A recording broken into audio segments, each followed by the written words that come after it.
Bonsoir et bienvenue sur le plateau de l'Esprit des Lettres pour cette émission de novembre. Toute l'équipe de KTO, évidemment, du Jour du Seigneur et de la Procure qui nous reçoit ici, comme chaque mois, est heureuse de vous retrouver pour cette nouvelle émission, ces nouveaux débats autour de 3 livres qui sont ce mois-ci très différents, mais très forts. Très fort parce qu'il touche des questions essentielles qui vous concernent, qui me concernent, qui nous concernent. La première question, ça se tournera autour de l'éducation, la transmission des valeurs. Faut-il baisser les bras devant cette nouvelle génération ? On va vous dire que non, mais comment faire ? La deuxième question va porter sur le catholicisme social. C'est un des axes majeurs du pontificat du pape François. Pape François qui demande évidemment aux catholiques de prier, de serrer leurs mains pour prier, mais aussi de mettre les mains dans le cambouis. Mais jusqu'où, comment ? Y a-t-il une lutte sociale catholique ? Y a-t-il un socialisme catholique ? Troisième question, très sensible, l'islam. Cette religion s'installe durablement en France. Comment dialoguer ? Comment rencontrer les musulmans ? Jusqu'où aller ? Est-ce qu'il n'y a pas une part de naïveté ? Qu'en est-il ? Il y aura aussi une réponse comme autour des 2 premières questions que je viens de vous poser. Donc restez bien avec nous pour cette émission jusqu'au bout, elle va être vraiment intéressante et surtout répondre, je crois, à des questions qui nous taraudent, qui hantent en tout cas le catholicisme français. Jeanne Larguero, bonsoir. Bonsoir. Alors vous êtes professeure de philosophie en lycée, vous avez aussi enseigné à l'Institut de philosophie comparée, l'IPC, à Paris. C'est donc à la fois une professeure qui est là sur le plateau, mais aussi une éducatrice passionnée, qui livre son expérience et ses conseils dans un livre très concret qui s'appelle « Comment réussir ta vie ?» et le sous-titre « À une jeunesse qui cherche le chemin du bonheur ». Donc tout un programme chez Artege. Alors ce n'est pas tout à fait un livre de recettes, parce que en même temps vous visez vraiment dans le mille, parce que vous alternez une réflexion avec des conseils très concrets. Donc ça donne, de mon point de vue, un petit bijou à lire, à faire lire et surtout à lire à tout âge. Elisabeth Geffroy, bonsoir. Bonsoir. Alors avec 2 autres auteurs, Baudouin de Guilbon et Floriane de Riva, vous avez tous moins de 30 ans, vous êtes fort diplômés, vous êtes vous-même normalienne, jeune agrégée de philosophie, et vous venez de publier Dorothy Day, La Révolution du cœur chez Talandier. Donc c'est la biographie d'une femme absolument incroyable, morte en 1980, donc c'est assez récent, américaine. Le pape François l'a placée au niveau de l'importance, au niveau de Martin Luther King, de Lincoln, voire de Thomas Merton. C'est une journaliste anarchiste, pacifiste, marxiste, on va en parler. Elle ira en prison. Et un jour, elle se convertit au catholicisme. Elle fonde un mouvement qu'on appelle les Catholic Workers, qui sont les travailleurs catholiques, un vaste mouvement social qui accueille justement les plus déshérités. Le pape Jean-Paul II l'a introduit son dossier de béatification, mais elle est très méconnue en France, d'où l'intérêt de ce livre, de cette vie époustouflante, à la fois stimulante, que vous racontez de façon vraiment passionnante.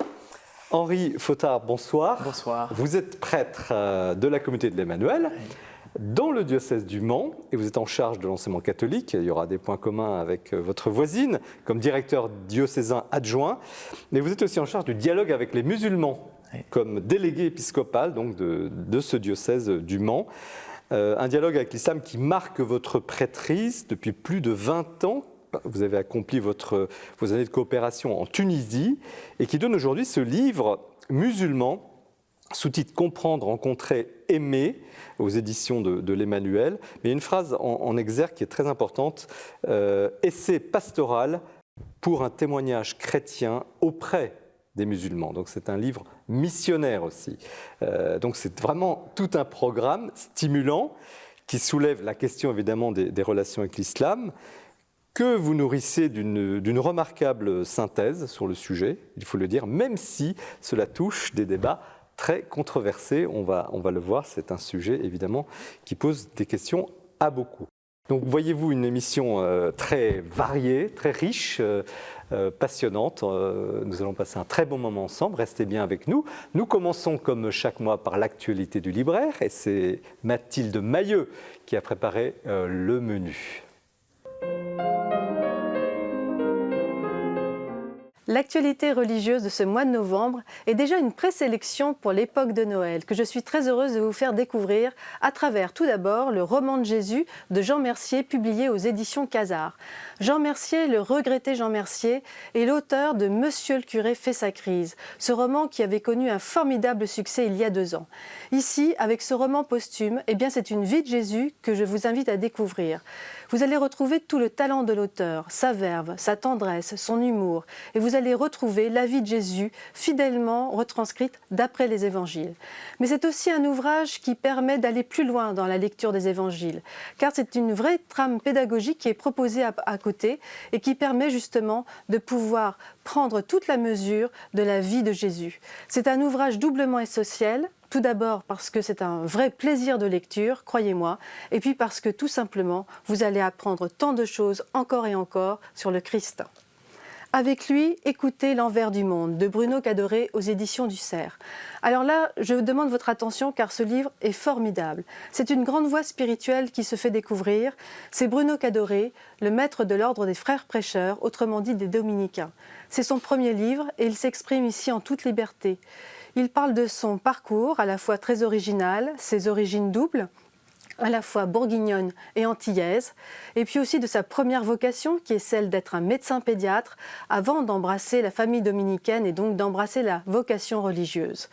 Le maître de l'ordre des frères pêcheurs s'exprime aussi sur sa famille spirituelle, les dominicains. 800 ans que l'ordre des dominicains a été fondé. C'est un anniversaire cette année. Et puis c'est aussi une invitation de la part du frère Bruno Cadoré de contempler le monde autrement. Un ouvrage intense, une grande voie spirituelle qui se fait découvrir dans ce livre magnifique. Monseigneur Tuan à présent, magistrale biographie d'Anne Bernet, historienne et journaliste, qui publie aux éditions Talendier une vie hors du commun, une vie faite de combats et de résistance. C'est celle du cardinal Nguyen Van Thuan, qui a été fait évêque en 1975 par Paul VI et qui a été emprisonné tout de suite après par le pouvoir communiste vietnamien. Pendant plusieurs années, des dizaines d'années, jusqu'en 1988, jusqu'à cette date où il sera libéré, mais condamné à l'exil. Il sera fait cardinal par le pape Jean-Paul II, mais décédera 1 an plus tard, en 2002, à Rome. Vraiment, c'est un ouvrage formidable qui permet de découvrir une grande voie, un peu méconnue, mais une grande voie spirituelle du catholicisme. Et puis pour continuer, l'Évangile à cœur ouvert du père Michel-Marie Zanotti-Sorkin aux éditions Robert Laffont. Vous allez retrouver la vivacité et la verdeur de Michel-Marie Zanotti-Sorkin à travers ses méditations d'Évangile. 67 recettes de bonheur, l'écologie humaine en action de Tugdual d'Herville aux éditions L'Emmanuel, ou 67 actes concrets pour mener à bien sa vie de la façon la meilleure possible, à la fois dans la vie spirituelle, dans sa vie spirituelle, sa vie personnelle et dans sa vie de tous les jours. Et puis enfin, pour terminer, la liturgie du cœur du père André Louf, ancien moine trappiste, ermite, qui livre avec ses méditations à Saint-Lioba, aux éditions Salvator, des perles évangéliques de toute beauté. Merci Mathilde pour ce tour d'horizon. Noël approche, les cadeaux aussi. Il y a largement de quoi faire. Merci aussi pour l'hommage rendu à Jean Mercier, un collègue malheureusement disparu cette année, un très bon confrère. Et puis au cardinal Van Thuan, qui est un très très grand monsieur. Jeanne Larguero, donc comment réussir ta vie, je ne vais pas vous tutoyer, mais vous tutoyez votre lecteur, à une jeunesse qui cherche le chemin du bonheur chez Artege. Alors un petit mot sur vous quand même, parce que j'ai dit que vous étiez professeur de philosophie, on a 2 philosophes ce soir, peut-être vous devez être aussi un peu philosophe sur les bords, mais voilà, vous enseignez la philo en classe de terminale? J'enseigne la philosophie en classe de terminale, j'ai enseigné en faculté et j'ai commencé mon enseignement en Seine-Saint-Denis, fraîche et moulu. D'accord, professeur ça de philosophie. Intéressant pour la question tout à l'heure sur les musulmans. Mais comment, la philosophie, les concepts, enfin l'image du prof de philo toujours un petit peu au-dessus du nuage, si vous permettez, vous pourrez me corriger. Mais comment on arrive à écrire, au fond, à dire stop, il faut dire quelque chose pour cette nouvelle génération, pour les parents ou les grands-parents qui nous regardent ce soir et qui ne savent pas comment s'y prendre avec leurs enfants ou leurs petits-enfants. Et c'est un peu ça, ce livre.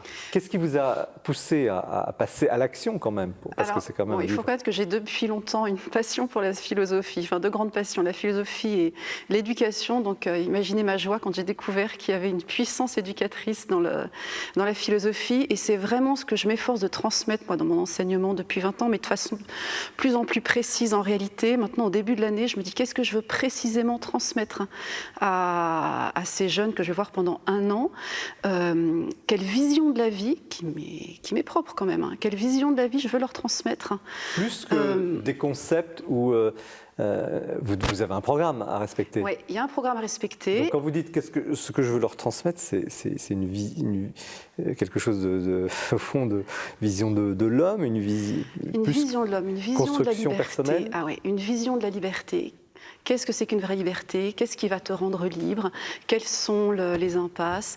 Une vision de ce que c'est qu'une vie bonne aussi. Et alors pour ça, on a à la fois les ressources de la philosophie, on a les ressources de la psychologie, on a les ressources de la littérature. Mais vous n'avez pas répondu à ma question. Oui. Pourquoi vous avez décidé maintenant de faire ça? Parce que ça, vous auriez pu, imaginons il y a 5 ans, je vous aurais reçu, ou vous auriez dit la même chose. Qu'est-ce qui fait? Est-ce qu'il y a une urgence? Est-ce que vous sentez chez vos élèves, justement, de tels problèmes qu'il faille aujourd'hui dire des choses? Non, en réalité, c'est venu d'une conversation avec mon éditeur qui m'a posé cette question. Qu'est-ce qu'on peut dire à des jeunes qui, eux, sont dans l'urgence de réussir leur vie, qui cherchent leur voie et qui ont parfois un rapport à l'échec qui est difficile.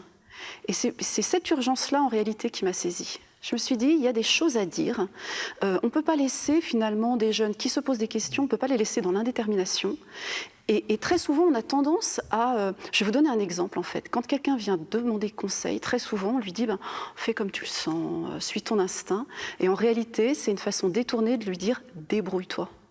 Et vous avez la version romantique qui est écoute ton cœur, mais je trouve que renvoyer des jeunes à leurs propres questions, finalement, je crois même que c'est grave. Vous voyez, qu'on doit pouvoir leur dire, si tu veux prendre des bonnes décisions, faire que ta vie soit bonne, il y a des critères qui sont des critères objectifs que la philosophie fait découvrir, que la psychologie fait connaître, et sur lesquels la foi nous ouvre aussi. C'est un livre d'expérience, dans le sens où vous avez cette pratique directe avec vos élèves, vous le disiez un peu tout à l'heure, mais concrètement, des jeunes viennent vous poser des questions sur leur vie? Alors, je ne dirais pas les choses comme ça, parce qu'en tant que professeur, il faut reconnaître qu'il y a une sorte de distance, parce que le rôle du professeur, ça va rester l'enseignement. En revanche, j'ai donné beaucoup de conférences à des publics de jeunes, et j'en vois beaucoup arriver à la fin, qui me demandent des conseils. Alors, c'est toujours un conseil pour la cousine, un conseil pour l'ami, un conseil pour quelqu'un qui n'est pas lui, indirect, et c'est très touchant.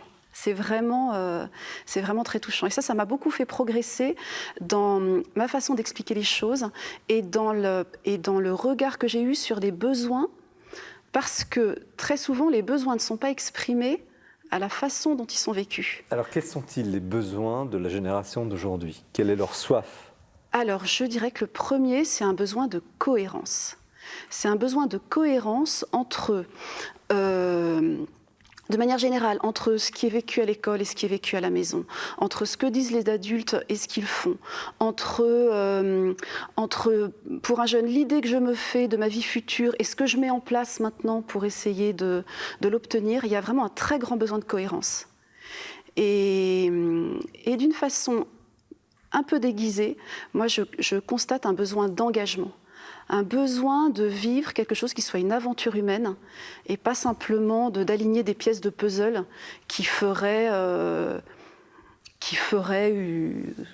qu'on appellerait une vie réussie, mais qui serait que la somme de réussites personnelles. Pourtant, ça ne marche pas. On a l'impression qu'ils sont, vous dites cohérence, donnent l'impression d'être explosés par à la fois de multiples possibilités, par Internet, par les voyages plus faciles, pour les plus fortunés d'entre eux, certes, mais quand même, il y a un éventail de possibilités qui semblent s'ouvrir à ces jeunes, et eux, c'est le mouvement contraire, ce que vous dites. Ils cherchent à peut-être à tisser une ligne à peu près cohérente, comme vous dites. Oui.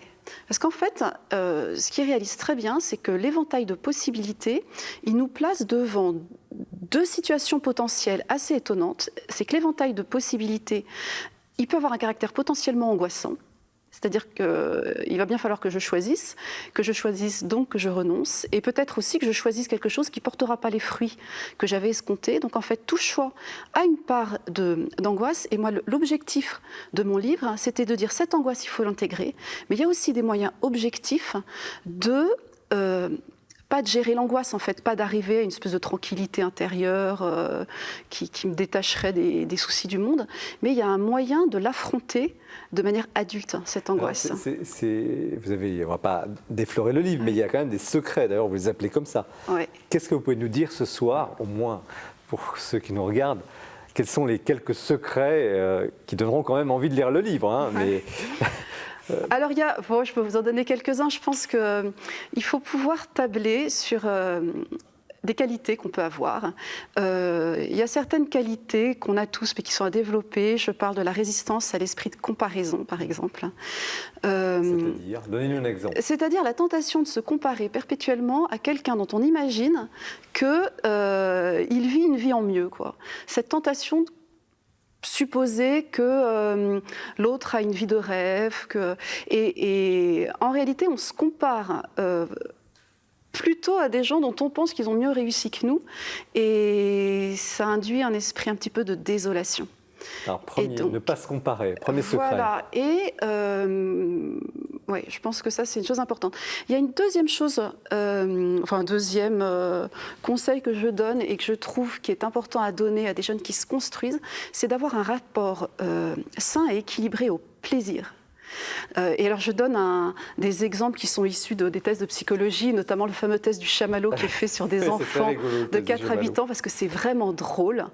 Des enfants à qui on dit « tu auras un deuxième chamallow si tu attends 5 minutes ».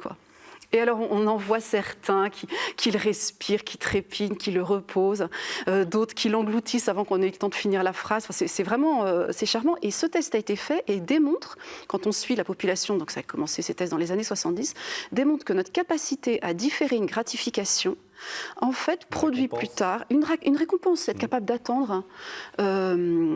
Produit en fait des adultes qui sont mieux insérés socialement, qui ont même des réussites professionnelles plus stables, et que ma capacité en fait à différer un plaisir peut me garantir, enfin pas me garantir, peut me diriger sur des joies futures beaucoup plus grandes. Et ça, c'est important de pouvoir le dire. Et alors, je l'explique surtout. Ne pas comparer, savoir attendre. Ouais. Et puis aussi quelque chose, à mon avis, qui fait construire, c'est d'avoir une saine intelligence du risque. Être capable pour des objectifs, l'intelligence du risque, c'est de se dire quelle aventure humaine je veux vivre, quels sont les grands objectifs que je suis capable de me fixer, au service de quoi je veux mettre ma réussite individuelle.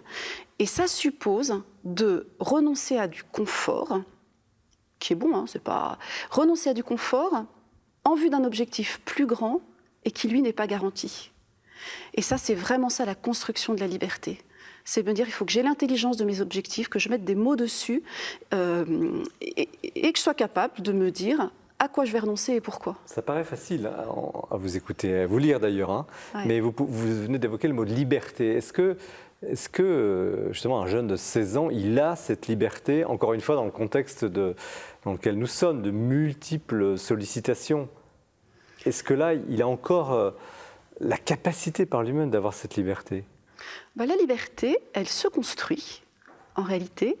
Et moi, je donne un exemple, une situation qui construit la liberté, c'est le jeu.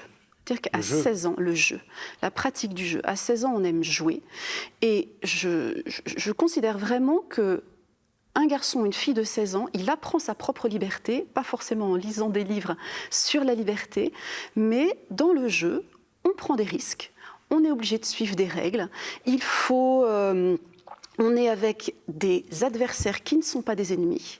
Et vous savez, dans la vie, quand on considère un adversaire comme un ennemi, généralement, c'est difficile de se construire une pensée personnelle en réalité parce qu'on fuit la confrontation. Mais il y a des pratiques simples qui sont possibles pour des filles et des garçons de 16 ans et qui, en réalité, sont complètement à leur portée. Jouer avec son petit frère de 12 ans, au Monopoly, au Cluedo, jouer au foot, ça construit une liberté, ça construit un rapport aux autres qui est sain, ça construit un rapport au risque qui est sain, voilà, ça construit. Donc c'est possible d'être heureux alors? Ouais. Je vous pose la question parce qu'on est dans un monde tellement pessimisme, tellement labouré par le doute, qu'on finit par douter soi-même, et même quand on est parent, ou même pour des jeunes, qu'il soit possible de vivre de façon heureuse, au fond, parce que vous dites bien ça, après tout, le chemin du bonheur, c'est le sous-titre du livre. Ouais. Vous y croyez? J'y crois. Et alors, en revanche,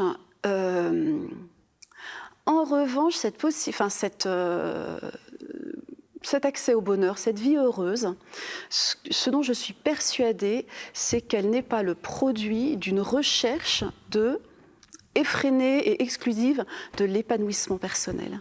C'est pas en cherchant de manière exclusive à avoir une vie confortable, tranquille, Ou parfaite même. Et parfaite. Le champion, en quelque sorte. Je pense que ce qu'on risque d'avoir, c'est une vie assez ennuyeuse en réalité, et que même l'addition de nos réussites personnelles qu'on peut obtenir, qu'on peut réussir à obtenir, ne nous sauvera pas de l'ennui. Il y a une chose assez intéressante, le livre est très intéressant, mais vous faites la distinction entre promesse et engagement à un moment donné. Vous dites, au fond, on ne peut pas réussir ça seul. Oui. Il faut que le jeune ait un vis-à-vis. Oui. Et qu'il peut dire, je voudrais faire ça, mais si personne n'est là pour l'aider à vérifier ses progressions, est-ce que les parents, les éducateurs n'ont pas démissionné ?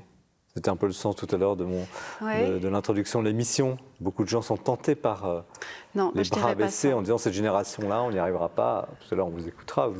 Alors, je n'ai pas du tout ce pessimisme. Je côtoie beaucoup de parents, je côtoie des parents d'élèves, je côtoie aussi beaucoup d'éducateurs. Et je suis vraiment admirative de l'investissement des parents et des efforts qu'ils sont prêts à consentir pour que les choses aillent bien pour leurs enfants. Et en réalité, ce qui manque aux parents, il me semble, mais d'une certaine manière, qui a pu me manquer moi aussi sur ma route, et la raison pour laquelle je me suis formée, je suis allée interroger la vie des gens qui vont bien. Ce qui peut manquer aux parents à certains moments de leur vie, c'est des relais. Et ces relais, on peut les trouver. On les trouve dans les écoles, on les trouve dans les paroisses, on les trouve dans les mouvements de jeunes, on les trouve dans le scoutisme. Ces relais, ils existent. Donc, Alors, Elisabeth Geffroy, vous êtes... on peut dire votre âge ? Oui, bien sûr. 25 ans. 25 ans, bon. Donc, vous enseignez depuis peu de temps? Depuis quelques mois seulement, oui. Depuis quelques mois. Donc vous aviez encore il y a peu des professeurs devant vous, et maintenant vous êtes professeur. Comment vous réagissez aux propos de Jeanne Larguero? Déjà, pour partir sur le livre lui-même, que du coup j'ai eu entre les mains avant l'émission, et qui répond aussi indirectement à une des premières questions que vous avez posées à Jeanne sur la philosophie. Parce que je pense qu'à partir si la philosophie n'a pas les deux pieds sur le sol dans la réalité, elle manque sa mission. Elle manque à la fois sa cible et sa mission. À la jeune femme et pas à la professeure. Comment vous, comme jeune, est-ce que ce qu'a dit Jeanne Larguero vous a manqué? Est-ce que dans votre génération à vous? Alors moi qui viens d'un milieu assez privilégié et avec des parents très construits, j'ai eu justement à la fois cette armée d'éducateurs par mes professeurs, le scoutisme, des chefs scouts, etc., des prêtres, des accompagnateurs de toutes sortes, et puis beaucoup de sociabilisation aussi par les clubs, les jeunes, le scoutisme. Tout ça, ça crée quand même tout un cadre. Après, cette génération, en général, a effectivement besoin des relais que vous décrivez, mais je pense que comme cette quête du bonheur est de toute façon éternelle, même si le pessimisme est ambiant, cette quête du bonheur dans les cœurs, elle ne va pas cesser. La génération qui arrive ne va pas abandonner la quête du bonheur. Et vous avez le même optimisme que Jeanne Larguero? Oui, j'ai le même optimisme parce que maintenant, moi qui suis maintenant dans l'éducation nationale, en ne parlant que de cette fameuse éducation nationale qu'on aime tant à décrier, je suis comme vous, moi je fais plutôt le constat d'une énergie mobilisés autour de l'avenir de cette jeune génération. Moi, je vois surtout des professeurs qui se battent, qui croient encore en leur mission, qui se battent souvent contre le cadre matériel, contre parfois leurs supérieurs, contre un état d'esprit, contre beaucoup de choses, mais qui se battent. Ça, c'est une bonne nouvelle. Alors, Père, comment vous réagissez comme pasteur, comme prêtre?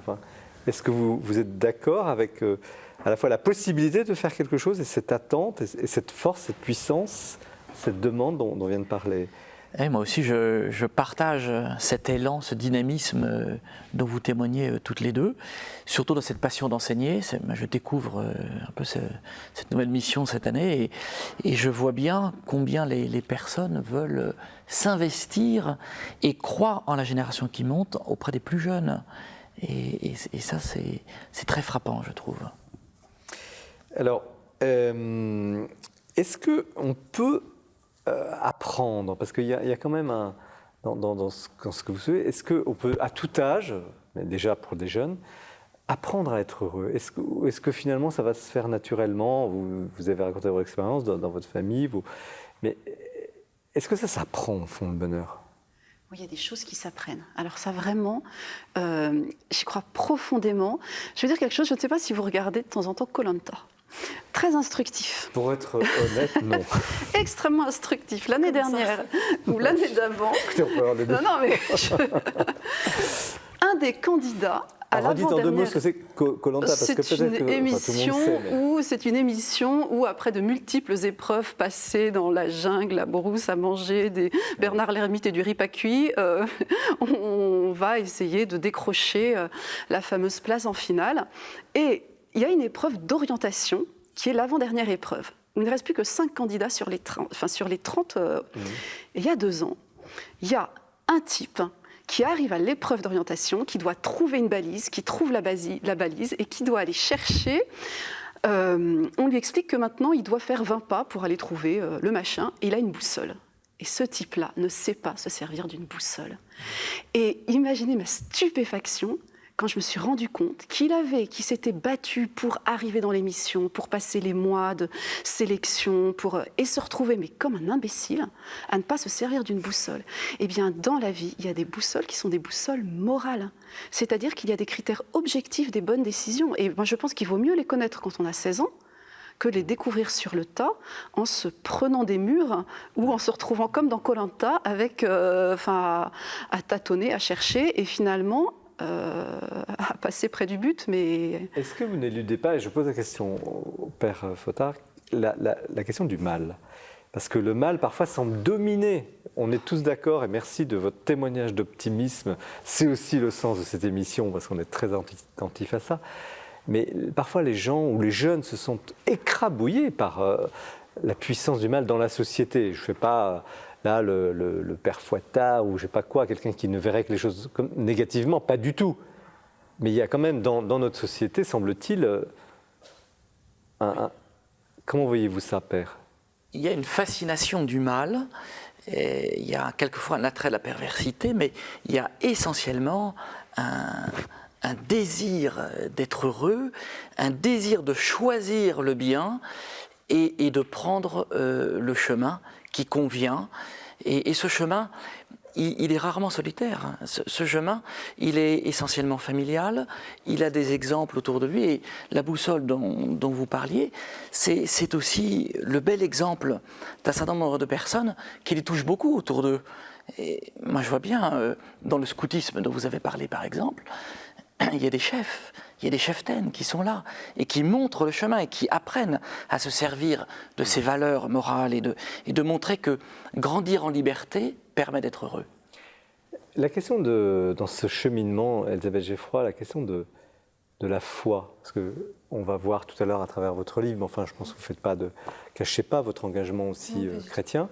Est-ce que c'est, à côté de la philosophie, je pose aussi la question à la philosophe cette fois, quelque chose qui va aider la personne à parfois, quand elle est vraiment une cassure, un problème, est-ce que la foi va être un élément moteur dans cette éducation, dans cette élévation vers le chemin du bonheur? Je pense très clairement. Je pense que la philosophie et la foi peuvent marcher main dans la main. Et d'ailleurs, votre livre en est une preuve parce qu'il articule, en permanence les deux plans. Déjà pour une raison toute simple, qui est que la foi, c'est la foi en une personne, le Christ, en Dieu et en son Fils qui a été incarné, donc qu'on connaît vraiment. Et c'est donc l'expérience d'un amour inconditionnel sur nous. Ça veut dire que c'est à partir du moment où il y a un Dieu, nous sommes les créatures de Dieu. Et en tant que créature de Dieu, on ne vient pas d'un hasard de la nature qui a fait que notre personne est advenue à l'existence. Notre existence a été voulue avant même qu'elle ne soit. Et pas seulement dans le projet de nos parents. Donc je pense que avoir la foi, c'est quand même faire l'expérience, normalement dans la relation personnelle à Dieu, d'un amour inconditionnel.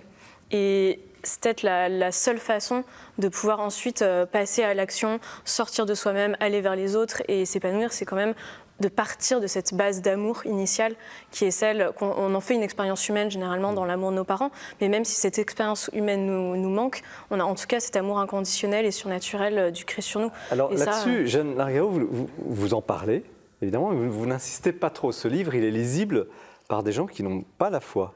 Oui. Vous êtes explicite, mais vous n'insistez pas trop. Et je voudrais avoir l'avis après du père sur le sujet. Vous avez veillé justement à prendre en compte absolument toutes les situations de notre société. En fait, je suis partie de la façon dont je parle à mes élèves, à la façon dont je parle aussi aux personnes que je rencontre dans l'évangélisation. Et l'expérience que j'ai pu faire, c'est que tant que quelqu'un n'a pas exposé tout ce qu'il avait dans le cœur, il aura l'impression qu'on lui balance des idées auxquelles il sera toujours extérieur. Et vraiment, moi, c'est le souci que j'ai eu dans ce livre, c'est vraiment de toucher quelqu'un qui ne prendra pas l'argument de foi comme l'obstacle qui serait susceptible d'obscurcir son intelligence. Et ça, vraiment, j'ai été vigilante à ça, mais à côté de ça, je ne peux pas masquer mes sources. Vraiment, et notamment sur la question du mal. En réalité, la vie heureuse, c'est un combat. C'est un combat contre le mal, c'est un combat contre le chaos, le désordre, la pauvreté, la misère humaine. Et une vie réussie, c'est une vie dans laquelle on a fait reculer les ténèbres. Père, la place de cette foi, vous avez aussi senti cette articulation comme ça dans le livre, et comment vous, comme missionnaire... Oui, c'est ça. Je crois qu'il n'est pas nécessaire d'emprunter du vocabulaire confessionnel pour témoigner de quelque chose qui peut nous habiter et qui est de l'ordre de la vie, qui est de l'ordre du don de soi, qui est de l'ordre de l'expérience de la liberté et du choix du bonheur et de la vie belle et réussie. Et c'est pour ça que tous les publics en fait peuvent lire votre ouvrage, parce que en réalité tout le monde peut faire cette expérience intime qui est profondément spirituelle sans qu'elle soit nécessairement confessionnelle. Alors, j'ai encore 2 questions, parce qu'on arrive déjà à la fin de ce plateau. On va parler de votre livre d'Eurytidé dans quelques instants. Première question rapide sur il y a des gens qui vivent des galères, des gens qui vivent des échecs profonds, des jeunes qui sont marqués par des blessures. Est-ce qu'on peut, je pense que aussi parmi ceux qui nous regardent, ils ont cette expérience, est-ce qu'on peut un jour, malgré cela, s'en sortir? Est-ce qu'on peut trouver le chemin du bonheur en quelques mots? Est-ce que vous avez cette expérience de jeunes qui ont pu surmonter des choses difficiles? Ah oui, moi j'y crois, enfin vraiment, j'y crois profondément. Et alors, l'expression j'y crois, là, elle prend vraiment tout son sens. C'est que Dieu a un projet vraiment un projet sur chacun, qui est un projet de bonheur, quoi, qui est un projet qui est un projet amoureux en réalité. Dieu, il a un projet amoureux sur chacun et donne les moyens de... Et il laisse personne sur la route. Alors, une dernière question. Un mot chacun, parce qu'on arrive, c'est le temps de l'Avent. Alors, l'Avent, le temps des résolutions, n'est-ce pas, avant Noël, j'imagine. C'est pas le carême, mais... Alors, chacun de vous, un petit mot pour réussir sa vie. On commence par qui? Alors là, je vais céder la parole. Juste en un mot. Je sens que ça me revient. En un mot, je pense passer à l'action. Je pense que le bonheur, c'est dans le passage à l'action. Bonne transition pour votre livre, dans un instant. Père? Moi, je dirais que c'est un chemin, un chemin vers la rencontre. Bon, merci. Et vous, Jeanne Larguero? Et moi, je dirais ouvre-toi aux besoins des autres. Très bien, merci. Comment réussir ta vie? Donc Jeanne Larguero, aux éditions Artege, à une jeunesse qui cherche le chemin du bonheur. C'est vraiment un livre très concret, accessible et effectivement très utile dans toutes les situations de la vie. Vous restez bien avec nous. Nous allons passer à l'action avec le livre d'Elisabeth Geoffroy, Dorotidé, la révolution du cœur. Mais nous retrouvons Bertrand Deschamps qui nous présente ce mois-ci un portrait, un coup de cœur d'un homme qui a joué un très grand rôle dans le catholicisme français.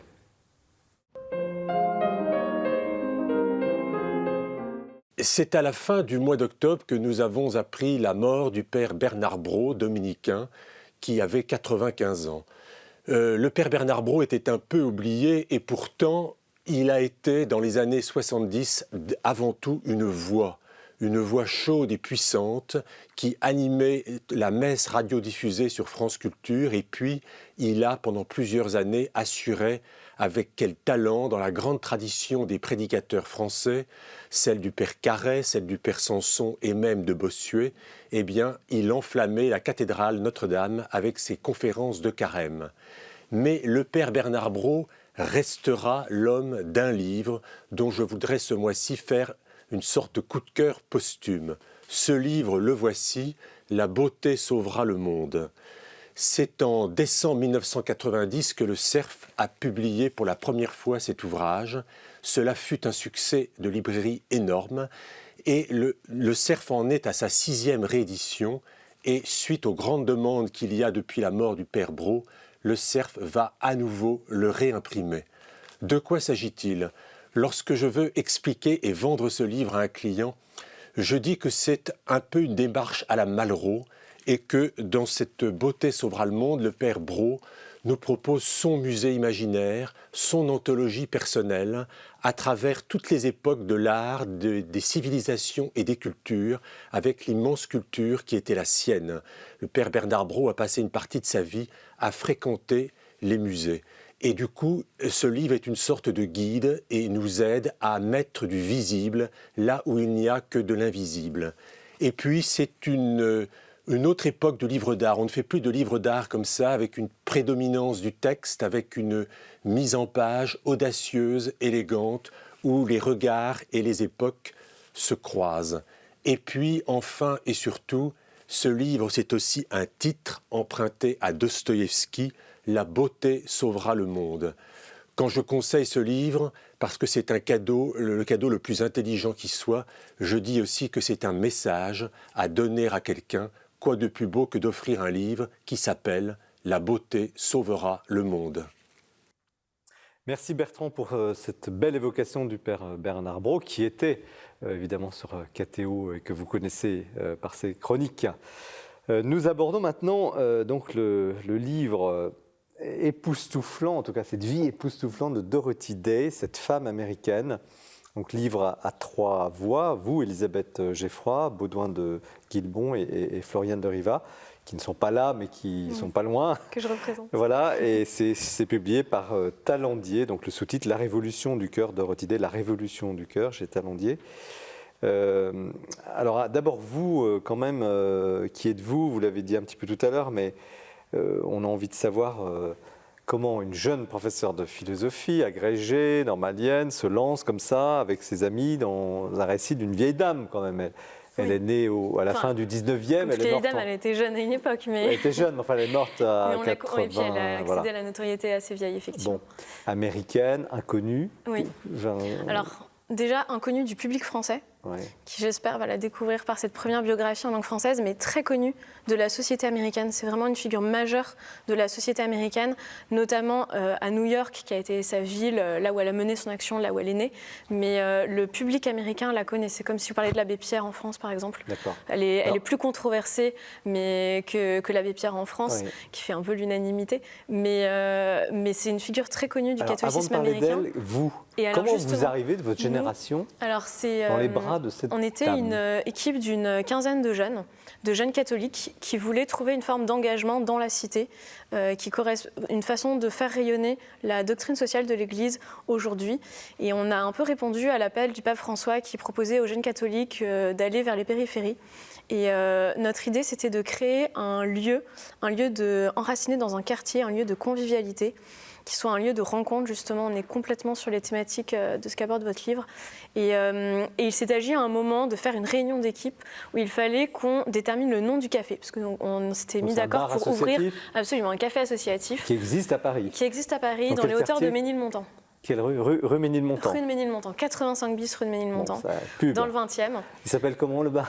Le Dorothy. Le Dorothy. Bon. Le Dorothy. Il y a eu une émission sur KTO il y a un mois, 3 semaines. Vous pouvez la retrouver sur le site, vous tapez bar catholique, vous retrouverez. Absolument. Donc, alors c'est là que vous avez eu l'idée du livre. On avait cette réunion d'équipe où chacun devait arriver avec son champion, une sorte de figure titulaire qui serait le nom éponyme du bar.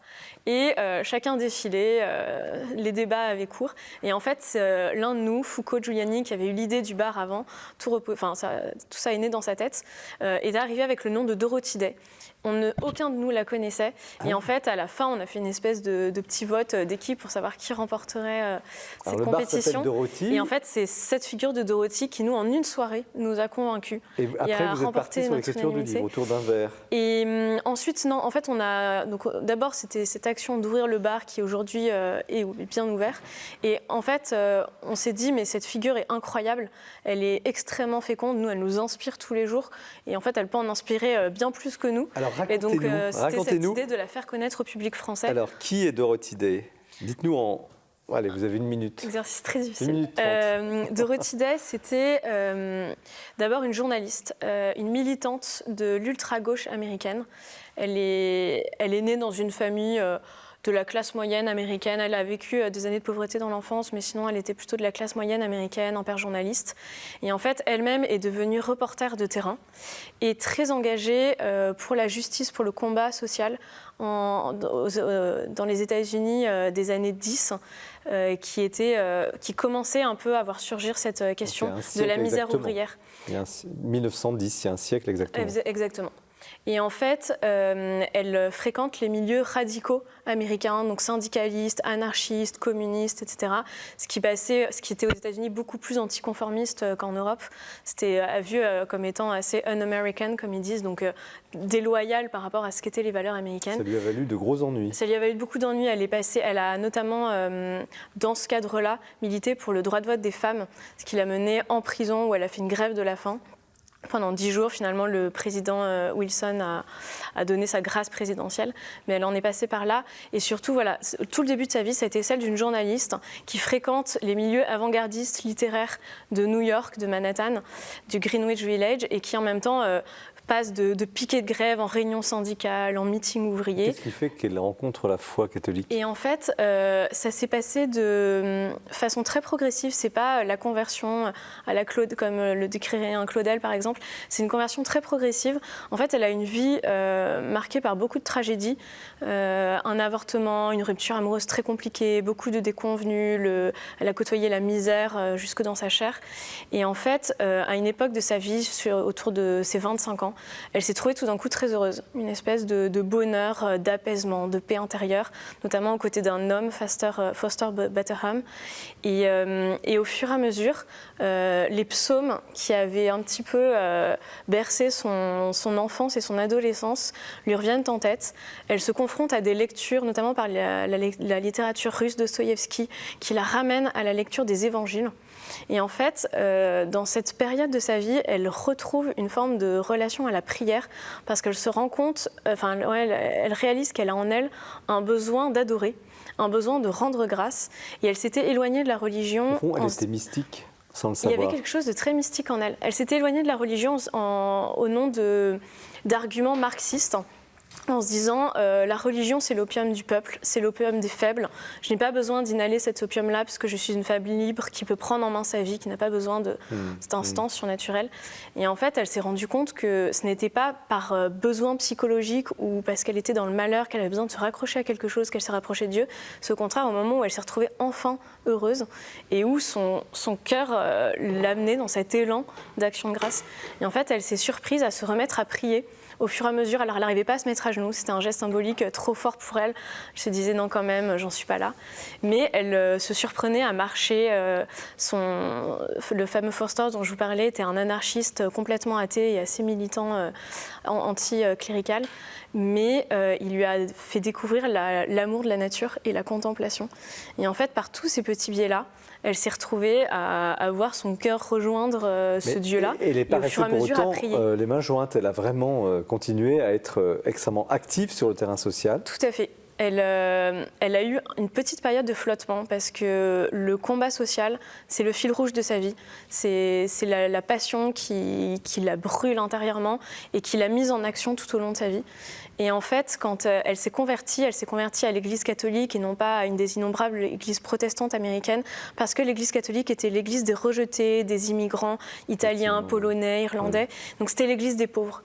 Et elle voulait embrasser cette église des pauvres. Et quitte à quitter la chaleur de la fraternité communiste, elle voulait retrouver une communauté qui vraiment prendrait soin des pauvres.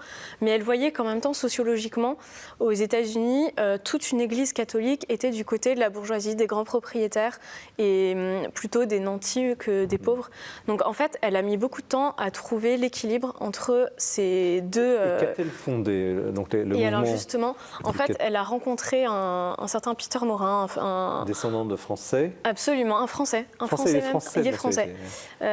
Qui était une sorte de vagabond errant. Elle l'appelait le paysan français, le paysan philosophe. d'Assise à la mode.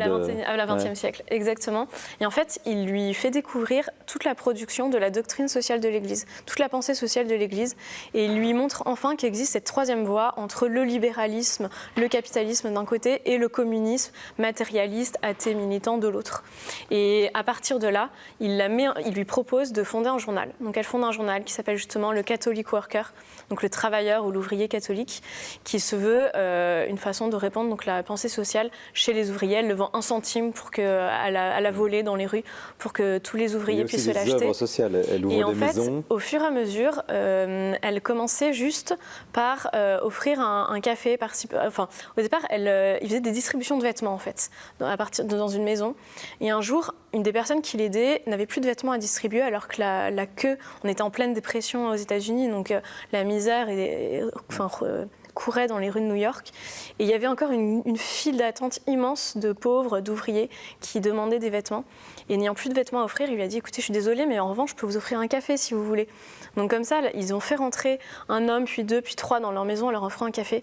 Et au fur et à mesure, ils ont créé des maisons d'hospitalité en voyant qu'une des façons de répondre aux maux de ce temps-là, c'était d'offrir des formes de vie communautaires. Alors, dans les maisons d'hospitalité, ils vivaient vraiment en communauté. Tout ça est très bien raconté, c'est passionnant, et vous le dites très bien. Mais il y a un moment donné, Fidel Castro arrive au pouvoir à Cuba, et on ne sait pas pourquoi, cette dame catholique, certes, je ne sais pas, socialiste, comment on peut la caractériser. Elle a une fascination pour Castro. Oui. Elle va sur l'île de Cuba, elle ne voit rien, ne voit aucun problème. Ça ne vous pose pas de questions? Ah si, mais on le souligne dans le livre. Je pense que... Enfin, j'allais dire c'est incompréhensible. On comprend d'où ça vient quand on connaît le personnage. Parce que comme je vous l'ai dit, elle vient d'un milieu... Enfin, elle a eu des fortes amitiés communistes et même une connivence intellectuelle, voire une adhésion à un moment de sa vie avant sa conversion. Et ensuite, elle a été très claire. Elle a vraiment dénoncé l'anthropologie matérialiste du communiste. Elle a dit que le parti unique du RSS était un problème. Elle s'en est pris à la déification du confort, etc. Et en fait, je pense qu'elle a été aveuglée parce qu'elle recherchait tellement une application et sur Terre de cet idéal social pour lequel elle s'est battue toute sa vie, que je pense que là, elle a eu une graine d'espoir. Elle s'est dit, mais est-ce que c'est pas l'endroit où enfin la fraternité humaine, telle que l'imaginaient les communistes, va pouvoir converger, aujourd'hui on parlerait presque de convergence des luttes, va pouvoir converger avec mon idéal de fraternité catholique. Et donc effectivement, elle s'y rend. Et on ne sait pas pourquoi, elle a cette espèce d'amour pour Castro qu'elle compare même au fameux Peter Morin, qui était son ami de toujours, une figure catholique. Et c'est vrai que c'est assez surprenant parce qu'elle y va en disant « Vous inquiétez pas, je ne vais pas me laisser aveugler, je ne vais pas faire l'opérateur tour de tout le monde, moi je vais aller voir la réalité. » Et en fait, c'est vrai que c'est assez surprenant. Pourquoi votre génération est fascinée par ce genre de personnage? C'est peut-être un peu trop général comme question, mais vous êtes un groupe de jeunes catholiques, vous avez tous moins de 30 ans, très engagés, bien formés, Et vous trouvez en Dorothy Day une forme d'exemple. Que retenez-vous d'elle? Beaucoup de choses. Déjà, c'est quelqu'un qui met en action. Pour reprendre un peu avec ce que je disais sur une loi de bonheur, c'est quelqu'un qui a compris que c'est par les réseaux communautaires, par l'action engagée avec les autres, qu'on pouvait arriver à quelque chose d'une façon ou d'une autre. Donc déjà, je pense que c'est pas une figure loin dans les nuages. C'est quelqu'un de très incarné. On voit sa vie très romanesque. Donc déjà, c'est quelqu'un qui ne paralyse pas. Dans une vaine admiration, elle met en action. Et c'est quelqu'un de totalement inclassable. Pour nous, il y avait quelque chose de même intellectuellement très reposant. Elle est quand même très marquée, on dirait aujourd'hui, à gauche. On peut dire qu'elle soit inclassable. Elle a mené des combats qui étaient étiquetés de gauche, mais elle a surtout mené, je pense, des combats au-delà de tous les clivages. Quand elle a énormément lutté pour les droits civiques des Noirs, je pense qu'aujourd'hui, plus personne n'irait dire c'est de gauche. On se rend bien compte de la justice inhérente qu'il y avait dans ce combat-là, son pacifisme pareil. Et à côté, elle passait aussi pour, à la fin de sa vie, on lui a beaucoup reproché au contraire son traditionnalisme, par exemple. Elle regrettait une perte de beauté dans la liturgie. À un moment, elle s'en est pris à un prêtre qui célébrait avec une tasse de café en disant « mais c'est quoi cette histoire ? Rendez-nous nos calices ». Et puis elle avait des positions assez conformes à la pensée de l'Église sur beaucoup de ce qu'on appelle aujourd'hui les sujets sociétaux. Donc elle passait pour conservatrice. Vous disiez tout à l'heure, et puis ça va, on va demander là, ce qu'en pensent nos amis invités. Vous disiez, la doctrine sociale de l'Église, ce n'est pas le capitalisme ni le libéralisme, ce n'est pas le communisme. Or, on a l'impression qu'elle l'interprète quand même plutôt du côté du socialisme, même si elle n'était plus communiste, il y avait une forme de socialisme revendiqué. Sa pensée politique est marquée par l'anarchisme surtout, et un anarchisme qui essaye de redonner des moyens d'action aux gens. Et pour lutter à la fois contre cette illusion de toute puissance dont s'honorent nos gouvernants et contre le sentiment d'impuissance à l'autre bout de l'échelle qui pèse sur les citoyens. Et en fait, c'est quelqu'un qui essaye de remettre en action en disant « mais non, chacun peut agir à son échelle, à sa façon ». Et effectivement, elle va dire l'action, il faut l'orienter vers le combat social. Donc aujourd'hui, on parle de socialisme, mais le combat social n'est pas le parangon du socialisme. Ça peut être le combat de tout le monde. Et sa façon de le mener, en fait, par des communautés décentralisées, en mettant l'accent sur la responsabilité individuelle, par l'articulation entre l'action et l'écriture qui a marqué toute sa vie. Je ne pense pas qu'aujourd'hui, on peut l'assimiler à la gauche, mais je pense n'importe qui peut se l'approprier. Qu'est-ce que vous en pensez, Père Fautrad ? Alors moi, déjà, je suis très touché par ce livre. Je découvre entièrement la figure de Dorothy Day. Je ne la connaissais pas du tout. Et je me demande s'il n'y a pas une providence de découvrir pour notre siècle, pour ces générations de montantes, cette figure extraordinaire qui était contemporaine de l'expérience de Cuba. Mais si elle avait été contemporaine au XVIe siècle des réductions Guarani au Paraguay, par exemple, je suis sûr qu'elle aurait été séduite aussi. Et donc aujourd'hui, je crois que des jeunes peuvent s'identifier à cette personnalité complexe mais magnifique. Et parce qu'il y a des chemins à trouver, des chemins tout à fait nouveaux, inédits, dans une société quand même qui se pose la question des repères. Et elle donne un certain nombre de repères. Janine Larguero, qu'est-ce que vous en pensez ? Alors moi, j'étais éblouie. Comme professeure de philosophie, comme éducatrice aussi. J'ai été éblouie par le parcours de Dorothy Day. Et ce que je trouve vraiment extrêmement fort, c'est la jonction chez elle entre une certaine radicalité, qui peut être un petit peu effrayante dans son parcours, et un pragmatisme également très fort. Et c'est pourquoi je trouve qu'on ne peut pas la classer comme étant vraiment socialiste, parce qu'à tout moment, enfin dans tous les moments de sa vie, on la voit expliquer à quel point l'action doit être une action personnelle et que c'est l'engagement personnel de chacun qui permettra de poser des conditions dans une société, des conditions d'une société dans laquelle on pourra vivre bien et faire le bien. Et donc elle a une vision très personnelle, pas individuelle d'ailleurs, mais très personnelle, de la capacité à faire le bien, à relever le pauvre, à toucher la misère humaine. Est-ce que vous pensez qu'elle peut séduire, comme dit le Père, enfin séduire, emmener une génération en quête de repères aujourd'hui ? Est-ce qu'elle est un modèle ? Vous savez, c'est difficile de transposer. La notion de modèle peut donner l'impression qu'on va pouvoir transposer la vie de quelqu'un d'autre dans notre propre vie. Et en réalité, c'est pas comme ça que ça fonctionne. Mais Je trouve qu'il y a une énergie, voilà, que son parcours de vie est débordant d'une énergie qui est, mais rien qu'à la lecture du livre, qui est communicative. Elisabeth Geoffroy, est-ce que vous avez l'ambition de la montrer comme un modèle, d'en faire un modèle? Je pense qu'il y a... Oui, ne serait-ce que parce que, en fait, par sa façon de fonctionner, par ses démarches, et ce qui répond d'ailleurs un peu après coup aussi à votre question du socialisme, c'est pas une pensée de système. Et c'est une action par l'expérimentation.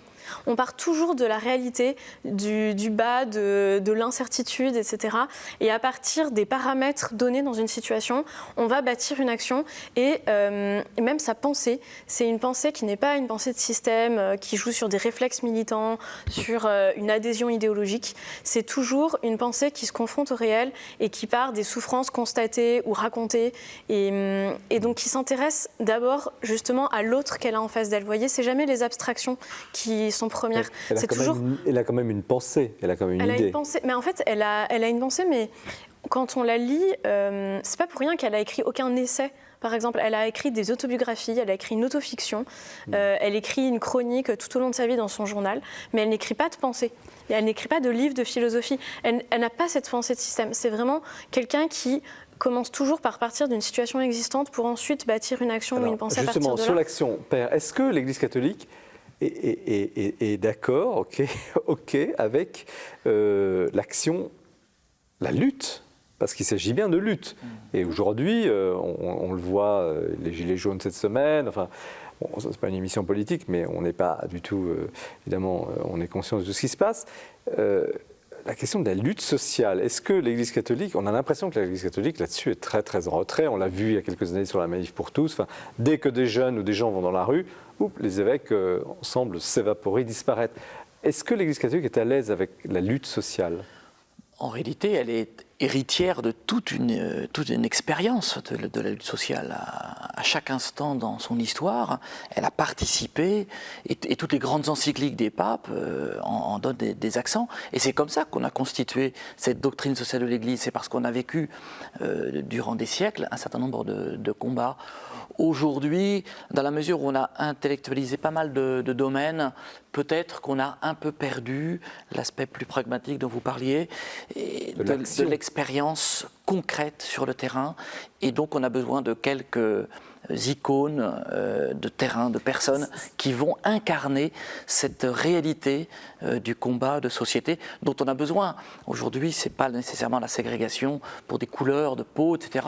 Mais il y a des injustices flagrantes pour lesquelles il est temps de se retrousser les manches. C'est d'ailleurs un peu le message du pape François dont vous parlez. Il reproche au fond aux catholiques de ne pas avoir de main, quoi, de ne pas y aller suffisamment. Alors, est-ce qu'il faut y aller violemment ? Est-ce qu'il peut y avoir...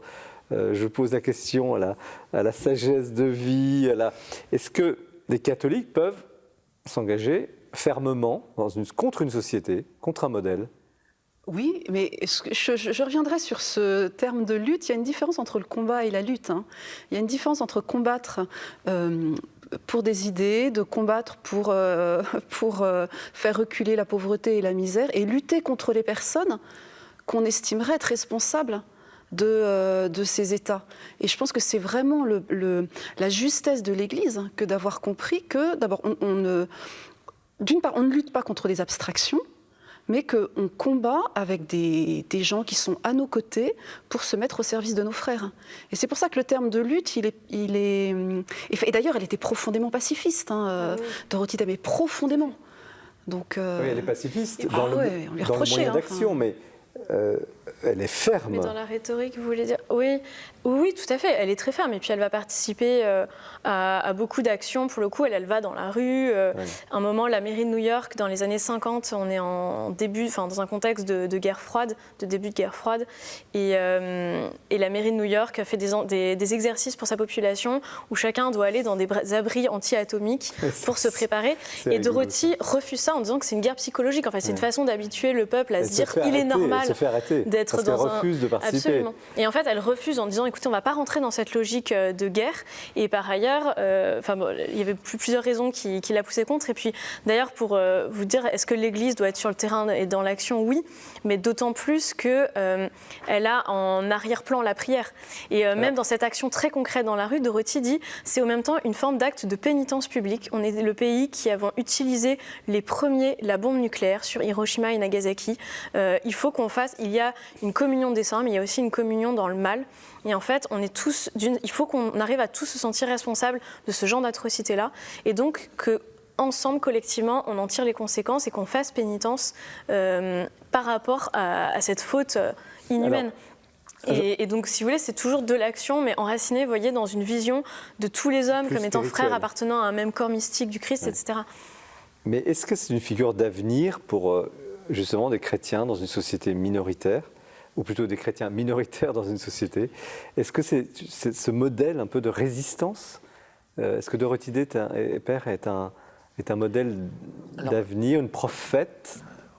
Oui, l'aspect prophétique, le caractère prophétique de son travail et de sa pensée, c'est quelque chose d'utile pour aujourd'hui, mais moi aussi je reviendrai sur l'aspect, nous ne luttons ni contre une société, ni contre des êtres, ni contre des abstractions.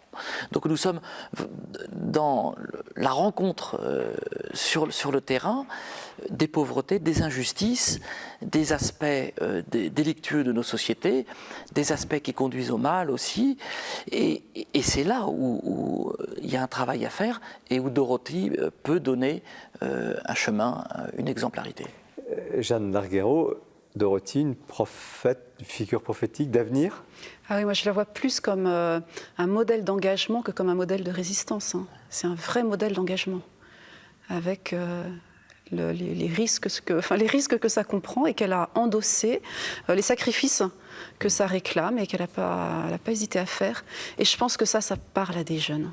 Oui. Alors, une dernière question sur vous l'aviez abordé à l'instant, Elisabeth Geffroy, la question de mystique et politique, mystique et action. Vous avez cité cet exemple où, par son action, elle contre les exercices d'abri nucléaire, elle voulait en quelque sorte racheter le mal fait par la bombe. Bon, c'est aussi intellectuel, mais est-ce que c'est compatible? Alors, chacun, en quelques mots, comment rendre compatible ne plus opposer au fond mystique et action politique? On commence par vous, Père. C'est l'incarnation. C'est le fait d'être corps et âme au cœur de la société qui fait qu'on va faire de sa vie une unité. Et on est ensemble, cœur et âme. Donc on n'est pas dans une opposition intérieure. Jeanne Larguero. Moi, je pense que c'est les mots de Dorothée Day qu'on retrouve dans votre livre quand elle explique que chercher à faire advenir le paradis, c'est déjà y être entré. Vous voyez, je pense que c'est vraiment la réunion de la mystique et de l'action, cette vision. Elisabeth Geffroy, le mot de la fin. Oui, je pense que de toute façon, par la religion, en se sentant frère de tous, on est du coup taraudé par la question du je suis le gardien de mon frère, donc comment est-ce que je m'y prends pour le servir et voir quel est le frère là à côté de moi qui peut-être a besoin de moi et de mon action, de mon engagement.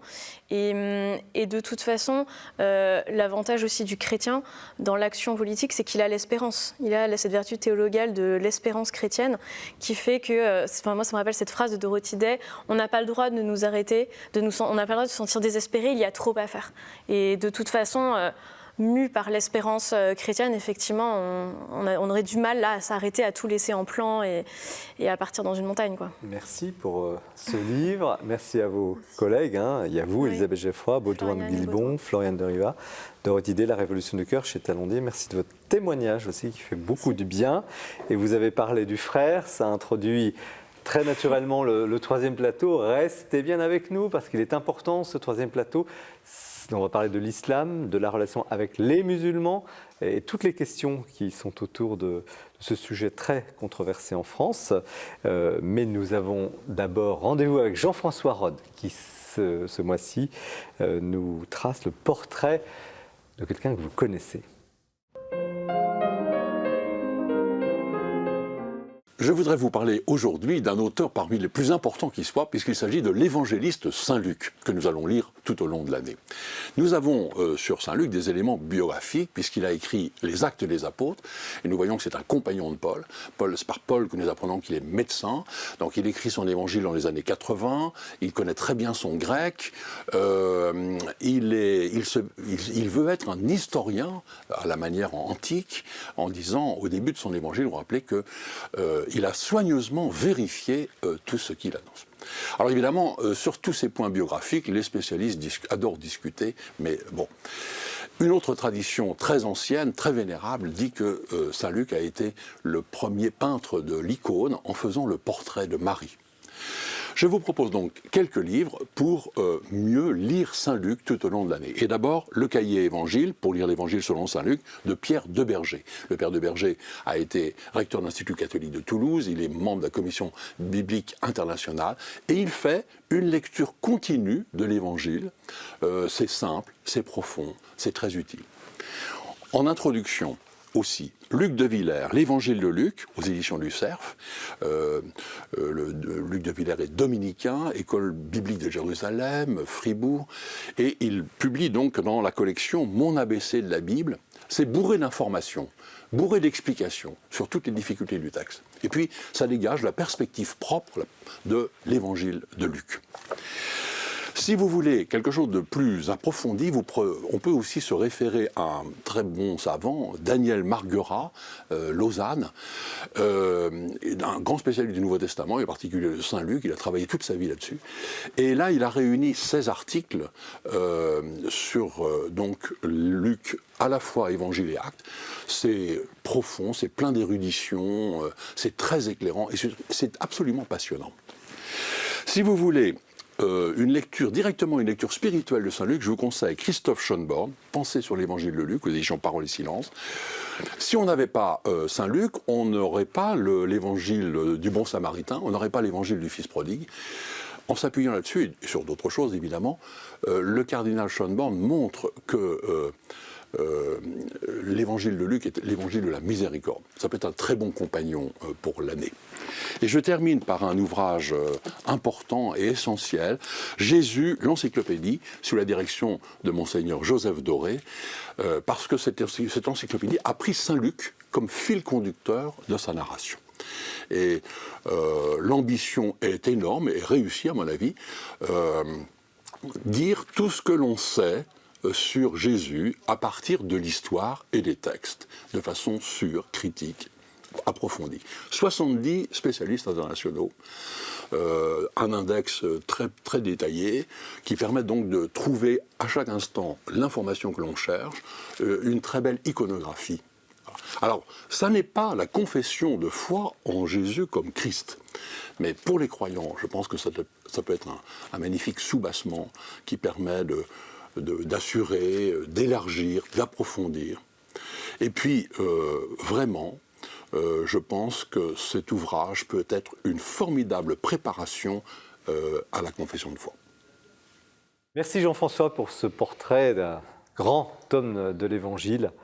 Saint Luc, Père Fautrade, j'ai écorché votre nom à plusieurs reprises depuis tout à l'heure, donc j'essaie de me corriger. Vous êtes prêtre de l'Emmanuel, la communauté de l'Emmanuel, vous êtes prêtre du diocèse du Mans, donc chargé de l'enseignement, en partie de l'enseignement catholique, mais surtout des relations avec l'islam, avec les musulmans. Et vous publiez un livre aux éditions de l'Emmanuel, Musulmans, comprendre, rencontrer, aimer. C'est les 3 sous-titres. Voilà. Avant d'entrer dans le vif du sujet, parce que c'est un livre important, sur un sujet délicat qui divise beaucoup en France, un petit mot sur vous. Comment vous êtes arrivé à ça? Pourquoi cette passion pour l'islam, même si vous êtes un prêtre catholique patenté, assermenté, on n'a aucun doute en lisant votre livre, évidemment, vous êtes un missionnaire justement du Christ, vous ne le cachez pas. Mais comment vous êtes intéressé à ce point-là à l'islam?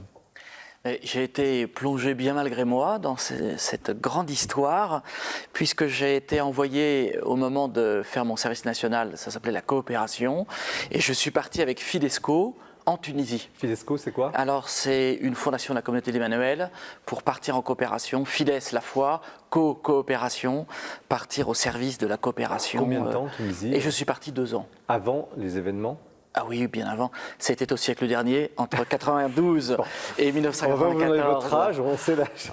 Voilà. Et ça a été une découverte l'islam? Complètement. Je m'étais Vous connaissiez préparé. pas? Non, je pensais partir dans les pays hispaniques.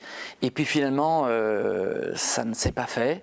Et il y avait l'ouverture d'un poste en Tunisie. Et je suis arrivé. Et je devais être animateur socio-éducatif dans la ville de Sfax, deuxième ville du pays. Et alors, j'ai découvert, et les prêtres de la paroisse qui m'accueillaient m'ont dit « on te laisse quelques mois pour découvrir, pour voir ce que tu vas vouloir faire, etc. » Et puis j'ai compris qu'il fallait que je fasse moi-même mon trou et mon insertion en trouvant une activité particulière, puisque là-bas en Tunisie, on n'est pas missionnaire, on doit participer à une activité sociale, et à travers cette activité sociale, on peut témoigner de ce que nous sommes en profondeur. Vous n'avez pas le droit Voilà. d'exprimer votre foi chrétienne. Exactement. Et ensuite, donc marqué par cette expérience, vous êtes devenu prêtre, hein, j'imagine. Voilà, des fois. c'est ça. Et vous avez continué à travailler ce sujet. Parce Exactement. que vous l'avez travaillé en lisant le livre, on comprend que vous avez quand même labouré les textes, vous connaissez ce dont vous parlez. En réalité, une soif énorme s'est creusée en moi en faisant ces premières expériences. Il n'y avait pas d'église à Sfax, et pour prendre son temps de prière chaque matin, j'ai commencé sur le toit de ma maison à Sfax, et puis quand il a commencé à faire froid, il fallait que je trouve un lieu. Et un lieu accueillant à toute heure, c'était la mosquée du quartier. J'y suis allé, je me suis assis au fond et j'ai commencé à dire mon chapelet et à lire les psaumes. Et puis l'imam du coin m'a vu et on a commencé à parler tous les deux. Il ne vous a pas chassé? Hyper respectueux de ma foi chrétienne. Et puis après, le vendredi, à l'heure de la prière musulmane et de la prédication islamique, dans une grande mosquée, qui est la mosquée Nesria, je prenais rendez-vous et on parlait pendant plus d'une heure avec 8 ou 9 imams, en particulier d'histoires bibliques que l'on retrouve quelquefois dans le Coran. Et donc j'ai pris conscience très tôt qu'il y a une soif énorme de la part des musulmans de connaître ce qui nous fait vivre, nous, comme chrétiens, quelle est notre prière, et puis quelle est notre espérance du salut, et puis pourquoi nous ne devenons pas musulmans en les rencontrant. Alors ça leur pose une multitude de questions, et alors ils nous interrogent. Vous n'êtes pas séduit par l'islam? J'ai été assez séduit esthétiquement par l'appartenance du groupe, le clan. Très souvent invité dans des maisons, dans des familles. Je sens cette hospitalité qui est divine, qui est extraordinaire. Une fraternité qu'on a perdue dans l'Église. Je ne sais pas si on l'a perdue. Elle ne se manifeste pas de la même façon en monde occidental et urbain, etc. Mais en tout cas, dans un monde qui est resté, en tout cas en Tunisie, très, très agricole, etc., cette hospitalité demeure très forte. Et ceci m'a séduit. Mais l'appartenance à l'Église et l'amour de l'Église m'a vraiment retenu. Rassurez-nous. Je dois le dire. Ouais. Alors, votre expérience, voilà, vous l'avez dit en quelques mots. Maintenant, vous écrivez ce livre. Encore une fois, j'ai dit c'est une synthèse remarquable et j'en ai lu un certain nombre pour pouvoir dire que c'est une synthèse remarquable sur ce qu'est l'essentiel de la foi musulmane, mais surtout la comparaison. Et ça, c'est assez rare et c'est un point fort de ce livre. Mais on vous demande tout de suite, et je vous pose la question, est-ce que vous ne seriez pas, conditionnel, naïf, trop naïf par rapport à l'islam et surtout dans le contexte post-attentat, parce que est-ce qu'on peut parler aujourd'hui des relations avec les musulmans comme on en a parlé peut-être il y a 10 ans? Ce contexte a peut-être complètement changé et beaucoup n'accordent plus de crédit dans cette bienveillance des musulmans vis-à-vis des catholiques, mais pas seulement, de l'Occident dont vous avez parlé tout à l'heure. Le fait de rencontrer des personnes musulmanes depuis longtemps maintenant fait qu'au moment des attentats qui ont touché de façon dramatique la France, jusque dans nos familles, hein, quelquefois au Bataclan, c'était le cas pour nous, me permet de bien comprendre qu'une tradition religieuse, aussi noble soit-elle, peut être touchée par une pathologie. Et c'est le cas en ce qui concerne l'islam mondialisé aujourd'hui.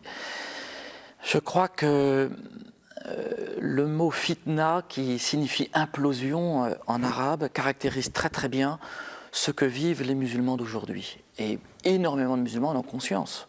C'est pourquoi ils disent non mais ça c'est pas l'islam, ça c'est pas l'islam. Et eux-mêmes s'interrogent, ils disent mais en fait c'est quoi l'islam?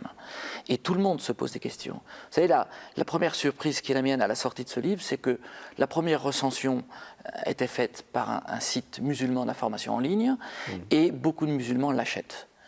Donc aujourd'hui, eux-mêmes se posent la question de savoir pourquoi l'islam est tellement abîmé, pourquoi cette tradition est tellement abîmée. Et le fait d'entrer dans des comparaisons entre ce que nous recevons dans les Écritures saintes de la Bible, d'une part, et ce que reçoivent les musulmans, non seulement dans le Coran, mais aussi dans la Sunna, ce qu'on appelle la tradition et la biographie de Mohammed, à travers ces sources énormes qu'aucun musulman n'a lues en totalité, beaucoup de musulmans sont un peu perdus en se disant mais quel est le cœur, quel est l'essentiel? Donc beaucoup de musulmans aujourd'hui sont interrogatifs aujourd'hui. Alors, qu'est-ce que eux ne comprennent pas de la foi catholique et qu'est-ce que les catholiques ne comprennent pas dans l'islam?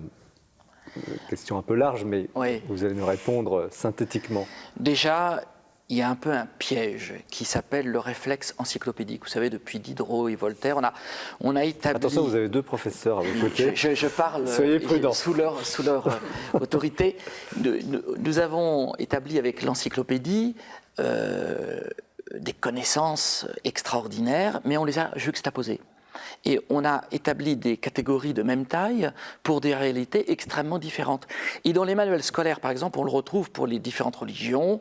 Alors on a mis judaïsme, christianisme, islam, hindouisme. En dessous on a mis église, temple, mosquée, synagogue, etc., pagode. Et puis ensuite le personnel. Or, chaque réalité doit être considérée pour elle-même, avec ses propres mécanismes, avec sa propre histoire. Sans quoi on dit, alors on va faire un plateau, on va inviter un imam, un rabbin, alors, je un renouvelle ma prêtre. question, c'est vrai, j'entends bien ce que vous dites, mais c'est assez formel votre réponse. Qu'est-ce que, et s'il y a une chose que les cathos ne comprennent pas et que les musulmans ne comprennent pas, c'est quoi?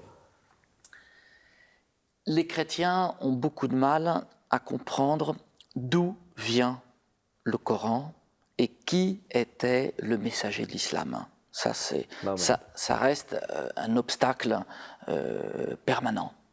Et en ce qui concerne c'est-à-dire qu'ils doutent de la véracité, de l'origine de cette religion. On s'est habitué aujourd'hui à rechercher avec les sciences humaines, avec l'archéologie, avec l'histoire, quelle est l'origine de la Bible. Et on sait, déjà depuis Origène, très tôt, on sait comprendre les textes bibliques à partir de compréhensions analogiques, métaphoriques. On a plusieurs sens de l'écriture.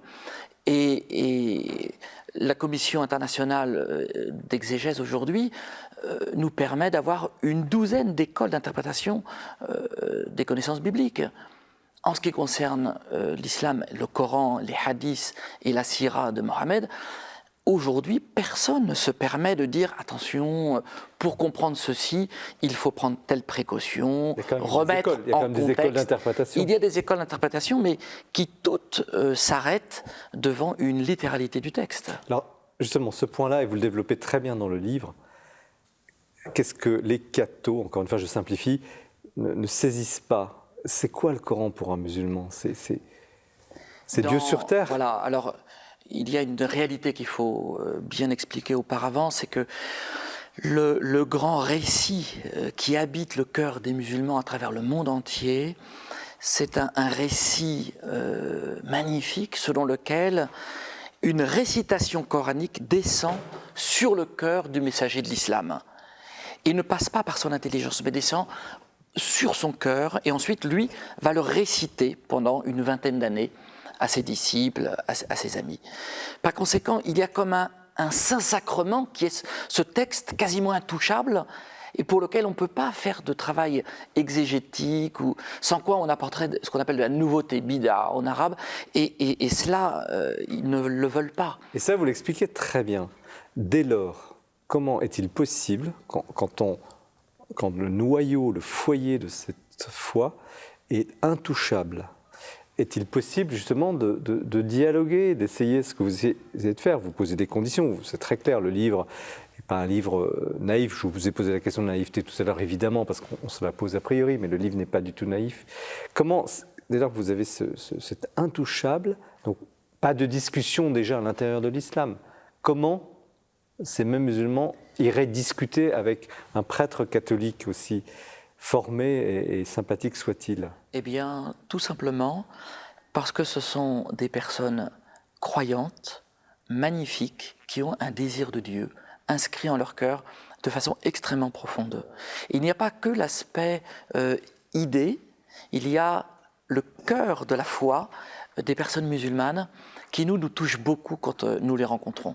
Par conséquent, c'est une rencontre de mystique à mystique, de spirituel à spirituel, de croyant à croyant, de priant à priant qui se réalise. C'est au mieux ça. Oui. Parce qu'en réalité, c'est quand même parfois plutôt dans les quartiers, je vais vous poser la question maintenant, est-ce que c'est parfois assez conflictuel?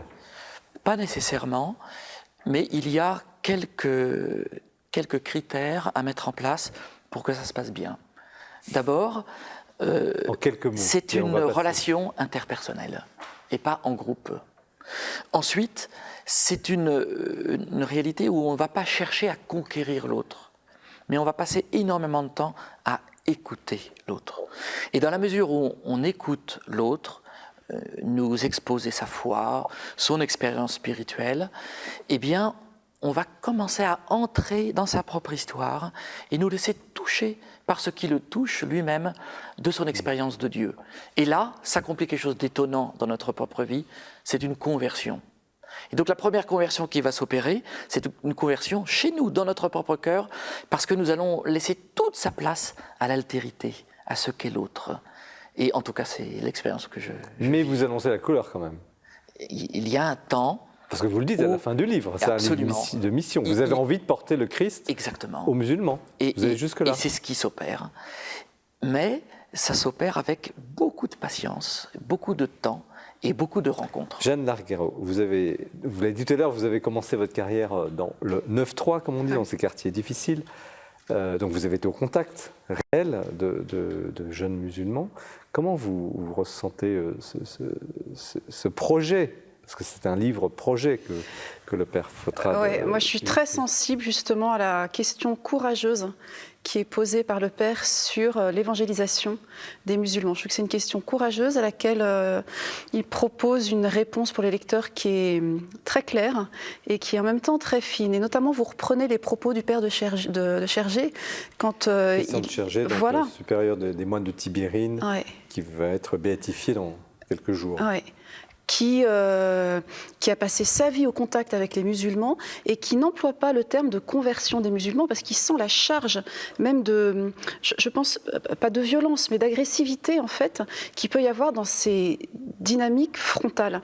Et en réalité, moi, l'expérience que j'ai eue, c'est que quand on a des rencontres qui sont des rencontres individuelles, il y a un moment, et ça je l'ai plus vu en réalité dans des situations d'évangélisation, notamment au sein du Festival d'Avignon, où on rencontre beaucoup de gens au sein du Festival chrétien qui est dans le Festival d'Avignon, il y a un moment où la personne de Jésus finit par être au cœur de la rencontre. Et en fait, c'est la rencontre dans la rencontre.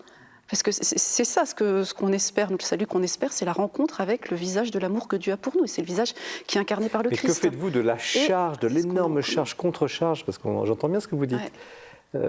Polémique, guerrière, agressive, que tout le monde a en tête. Et vous qui nous regardez, je pense que vous posez la même question. On a envie de vous croire, on a envie de... Et en même temps, il y a tellement de contrepoids qui vont dans un sens contraire à ce que cette rencontre pacifique et pacifiée. Mais je pense qu'il faut prendre les choses de manière complètement inverse. Au lieu de se sentir agressé par la présence de l'islam en France, il faut pouvoir avouer que c'est une occasion de rencontre des musulmans et d'évangélisation des musulmans qui est, je n'ose pas employer le mot inespéré. Même après les attentats, parce qu'il y a eu, le corps est totalement électrifié. Il y a encore beaucoup de souffrance et les gens ont peur. Oui, et ont peur de tout ce qui touche aux signes extérieurs.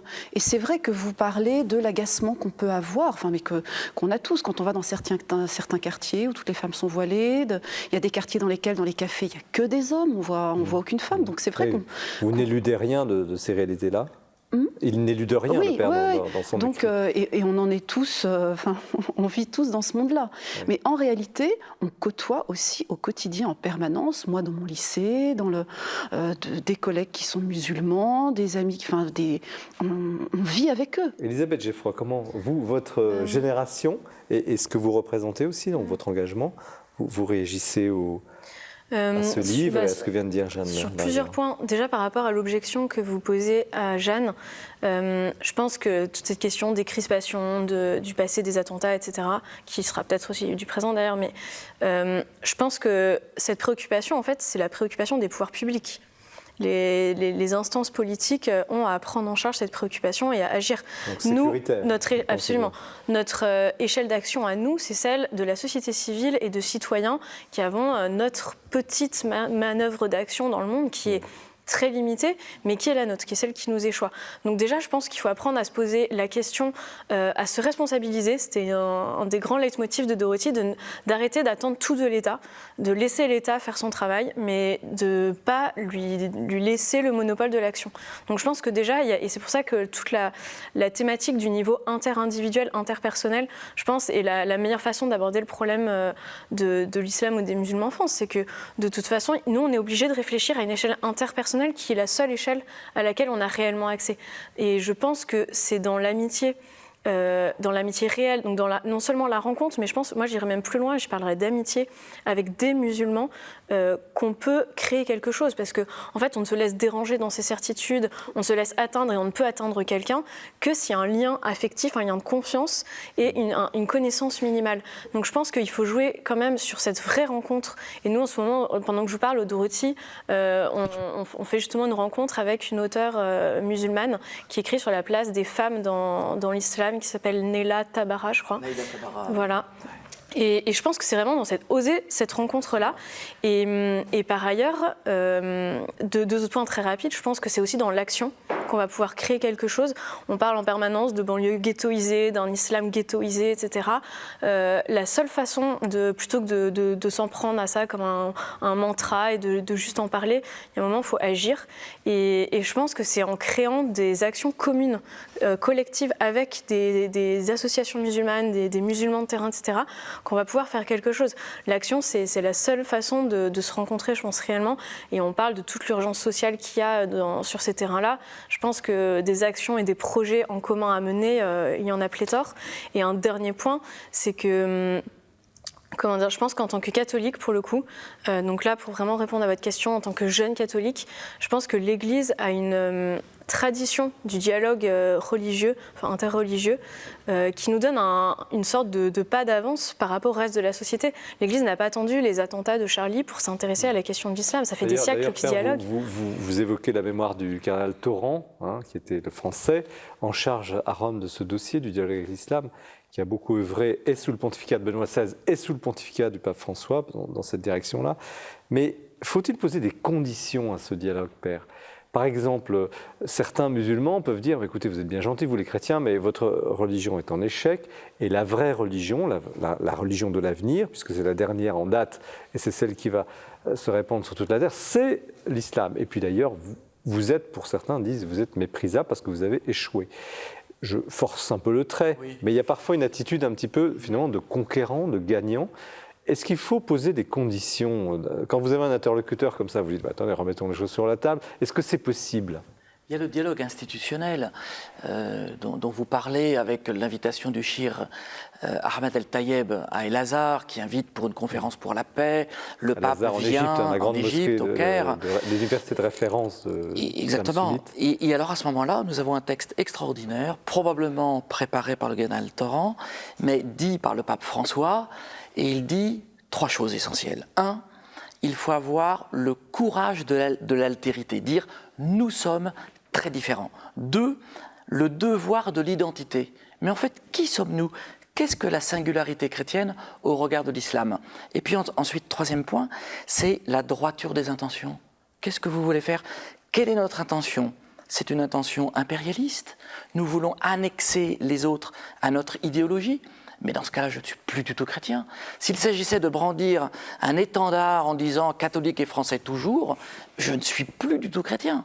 Mais si j'exerce la charité, comme cet exemple que vous avez donné, de Naïla Tabara et de Fadi Daou, qui ont fondé l'association Adiane, une fondation au Liban, qui a pour objectif de se faire rencontrer les traditions.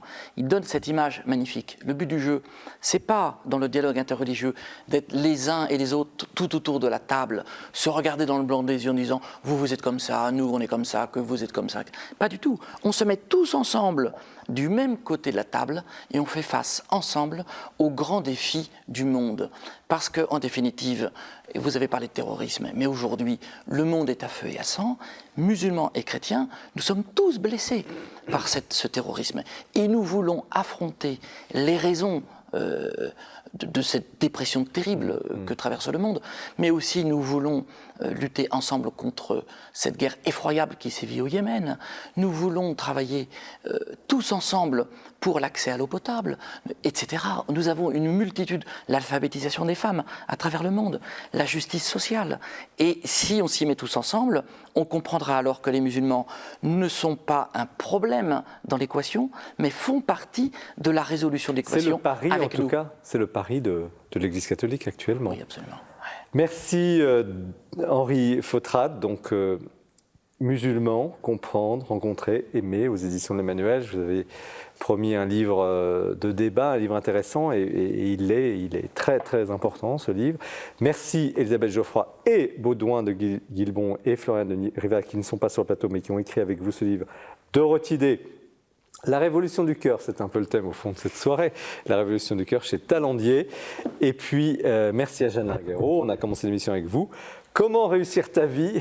C'est écrit comme écrit au rouge à lèvres, sur un titre très provoquant pour des jeunes, mais ça se lit à tout âge. À une jeunesse qui cherche le chemin du bonheur, en sachant que la jeunesse, évidemment, est à tout âge. Hein, chez Artege, 3 livres qui ont ouvert et nourri cette soirée qui était, de mon point de vue, passionnante. Je pense que vous n'êtes pas ennuyés non plus. Merci de l'avoir suivi, merci de votre attention, merci de votre fidélité. Je sais que l'émission vous plaît, on en parle, parlez-en autour de vous, c'est très important. Continuons ce beau chemin sur Noël, on se retrouve évidemment dans un mois, mais aussi au service du livre, de l'intelligence du cœur. Vous retrouvez l'émission sur les sites de KTO, du Jour du Seigneur et de la Procure. Très bonne soirée, nous nous retrouvons dans un mois. Au revoir.